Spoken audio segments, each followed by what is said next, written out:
Hey, hi there, beautiful people. This is my first live on YouTube, and I want to just drop in and talk to you about somatic release process.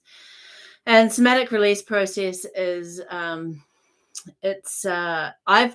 doned it somatic release process for my own work because simply it's releasing the issues that reside in the tissues. And the issues in the tissues is something that we've heard of a lot, I think, especially somatic practitioners, um, and people that deal with the body, and also people who deal with liberation, right? This practice is in the field of psychology. It's in the field of somatic embodiment practitioners. It's starting to find its way into to lots of different modalities, and I love it for that. And I love that it's something that I've learned from classical tantra, and it's something that I'm seeing turning up again and again and again. So, what is the somatic release process? Well, the idea of it is that we have this constructed nature, ahankara, or the ego, right? And it's this um, a structure, and I call it a structure and I call it a shape because it does have edges, and it does have corresponding lines that link from the neural pathways into the body out into sort of this auric, almost an auric feel about it. And so ahankara is our ego. It's what we believe. It's what we identify as. It's how we recognize ourselves and our place in the world. Now, ahankara is made up of vikalpa, which is thought forms, right? And beliefs. Now, our beliefs might not be true. We might believe they're true. We might say this is our truth, but they're not necessarily truth. Truth is truth, is truth. Our capacity to observe the truth is sort of sometimes just one side of a focus, right? One side of a one point reflection of the reality that is truth. So ahankara, our ego, our vikalpas, our thought forms, our structures, what we believe is true, what we believe and identify with, is not necessarily the most conducive thing for our liberation, because we have mind created suffering, right? We live in a world of suffering, and our mind created suffering comes from things like our family conditioning. I believe our astrology too, our social construction, our social conditioning, genetics. Did I say genetics? Genetics, DNA, family. It's all there. Everything that we're exposed to creates an identity of who we are.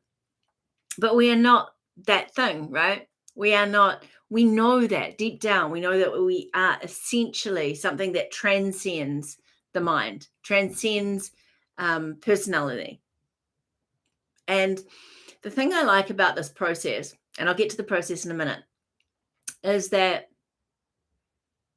it's not a story about a story. We're not going into more stories. We're going into the body, and the body really keeps the score.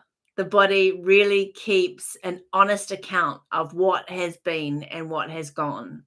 And so if we access the body as a way of transmuting our limited thought beliefs and our samskaras, now samskara is another a Sanskrit word that we might hear in yoga a bit. And that is undigested experience in the body. So if the nervous system doesn't have the chance to drop into rest and digest after a big experience, the body can lock it in because it doesn't feel safe to fully process that information. So trauma can get locked into the body. Trauma does get locked into the body, but also not just trauma, big experiences. So what we do is we create, in the somatic release process, we create a safe environment.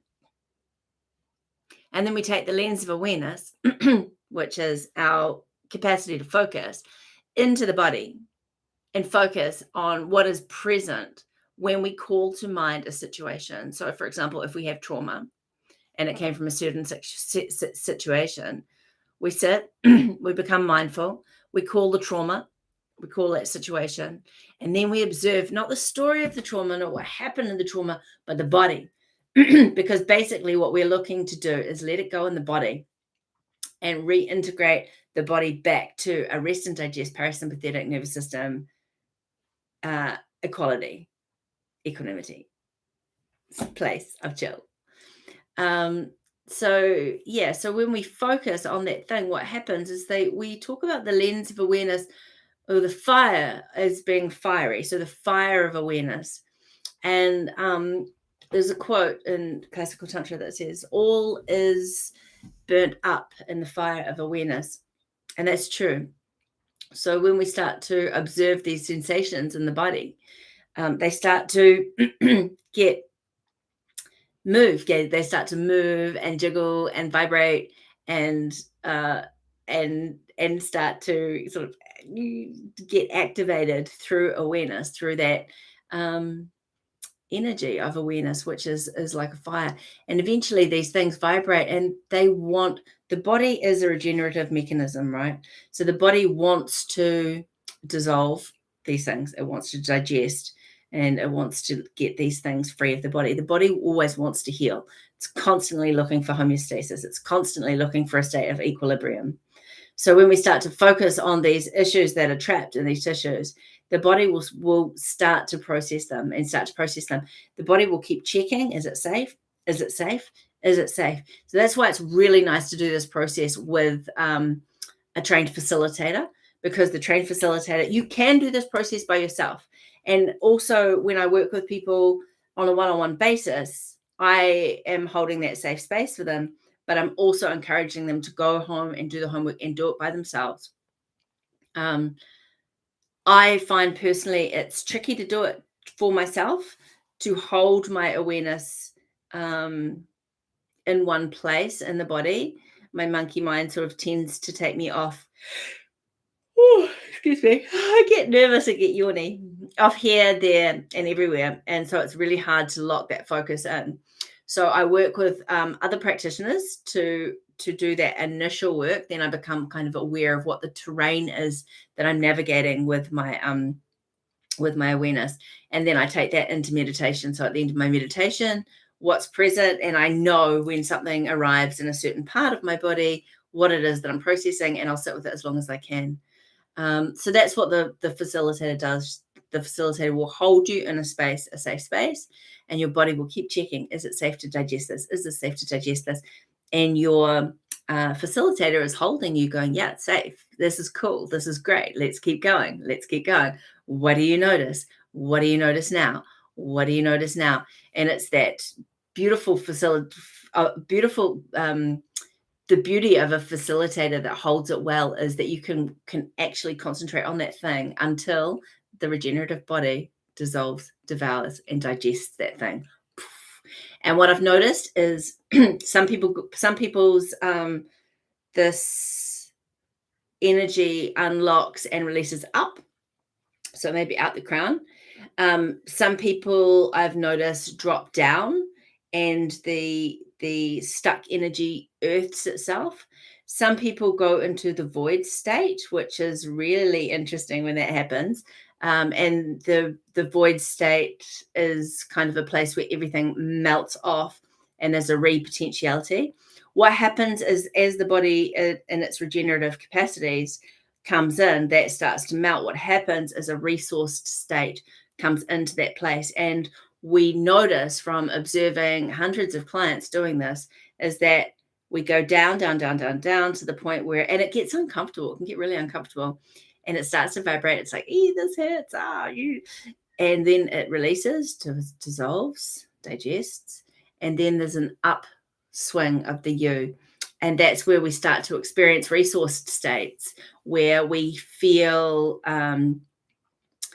sometimes kind of like the opposite of what that feeling was. So if there was trauma and vulnerability, we might feel this sense of authority and power come in, and that's the resourced state. And so what the facilitator will do is watch you hit the resourced state, keep you in the resource state, keep you in the resource state, keep you in the resource state until you're ready to come out. And they take a snapshot, feeling the resourced state, and then come out. And then there's usually a conversation that happens after that. So that's sort of what a process looks like. And we are releasing the issues that we hold in our physical form. And so the other thing that I always recommend is that people who are keen to do this work have a physical practice. And because it helps to flush things through, it helps to move things, it helps to restructure around that release point. Yeah. So we work to dissolve things from the past. We work to resolve things in the physical, the gross stuff that usually takes a lot more time. That's why if you're resolving issues that have manifested into something gross within the body, like gross means just dense in the body, then that physical practice is absolutely pertinent. So trauma, actually, basically, anytime you think I need to let that shit go, I dare you, because this is how I came to this work. Ask the question, how do I let that go? So if somebody ever says to you, oh, you need to let that go, tell me how. Like, tell me how to let that go, and I will. Because I have so much shit that I need to let go of. How do I let go of that? I don't know. You can't just go, I release you, and it's gone. It's not. It's fucking anchored into my being. It's anchored into my body, my personality, my social construct, everything. So letting it go is not an option. The only thing that I found is actually focusing on the thing until it digests. And once it digests, then you'll start to see shifts in your life. And I've been working with this tool for the last year, and it has been off the hook. And I've seen transformations with this. And I'm a real soul scientist. I'm a real seeker of truth, really, not just, hey, this looks great. And yeah, it works. It's like, nah, does this work? And I've been working with it really intensely, and it really does work. So that's what somatic release process is for me. And if you're interested in doing that, I'm the only person that offers it as something called somatic release process. But there are other people around. It's yeah, if you're interested, just flick me a message, and I do a lot of stuff via Zoom anyway, and happy to talk about it. Even if you're not interested in booking a session and you're just interested in talking about it, I'm really interested in the discussion around regenerating the body, regenerating the identity, regenerating the physical form, regenerating our place on the earth. So this is Annalise from My Joy Body.